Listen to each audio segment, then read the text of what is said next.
he mostly did marijuana with me. He may have done a couple other things, but he did marijuana. That's what he was known for, doing the marijuana.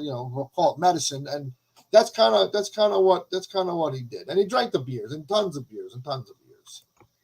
How was going on Howard Stern with him? Because that was you were there for that.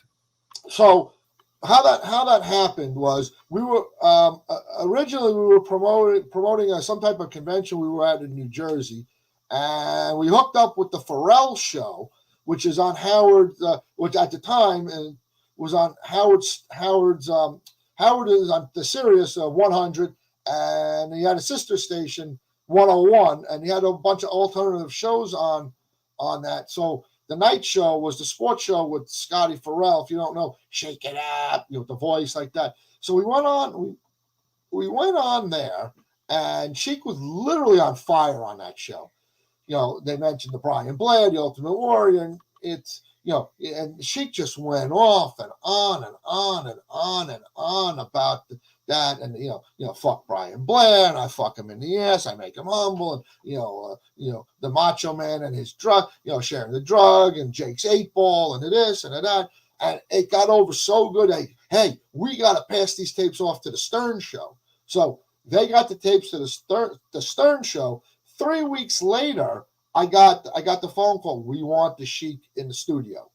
So, I called Kaz and I said, hey, we're coming to New York. You're coming to New York. You're doing the Stern show. I set it up when we had a tour of something else. So, he came in.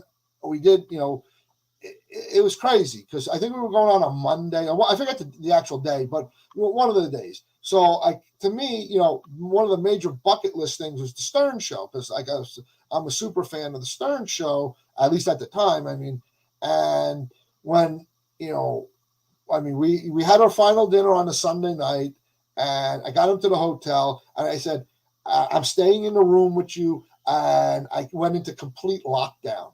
Because I know with the Sheik anything can happen. I cut him off from the outside world. I didn't want anything to happen to ruin anything for the Stern show.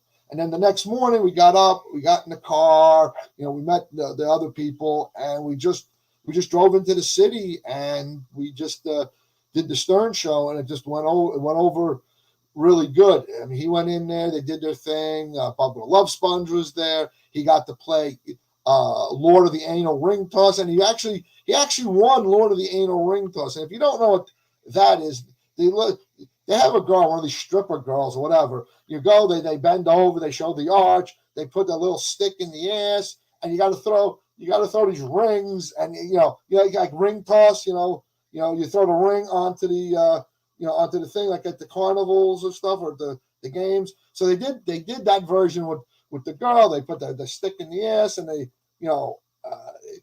so he got a couple of them, and he won, and he actually won. So that was a cool thing, and that show translated into doing, we were on there 4 times between 2007 and 2009, and there you go, great picture there, and I made it in studio 3 out of the 4 times. I didn't get to go in the first time he was on. I didn't get to go in, but the second, third, and fourth time I got to go in, and they finally figured out that me and him, are the act. His Sheik's accolades on his own is, everybody knows that, and it's well documented by a bunch of documentaries and the A&E thing that was just on. So like that stuff you knew about, but like the social media and all that extra stuff, me and him were the act.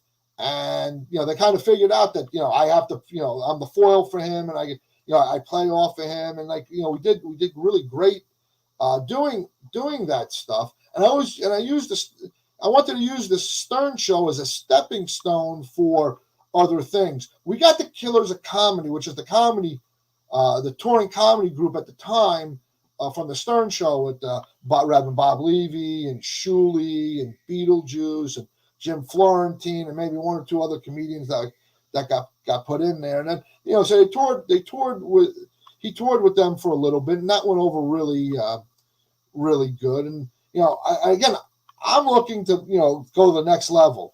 I even had a reality TV. I was in talks with Bunham Murray. That's the producers of Total Divas and the Bella Twins show, Total Bellas, and like those type of shows. They were in touch. I was in contact with them, hoping to get something going, but it just nothing ever materialized off of that. But I did actually talk to them. Yeah, that would have been a good reality show. Someone wants to know if you got along with the midget on the show, which was Beetlejuice. I think. Yeah, Beetle. I met Beetle a couple times, and what you see is what you get. Beetle legitimately is a retarded little midget. I mean, it's that's who he was, and that wasn't an act. That's literally who what you see is what you get, and he needed 24-hour supervision.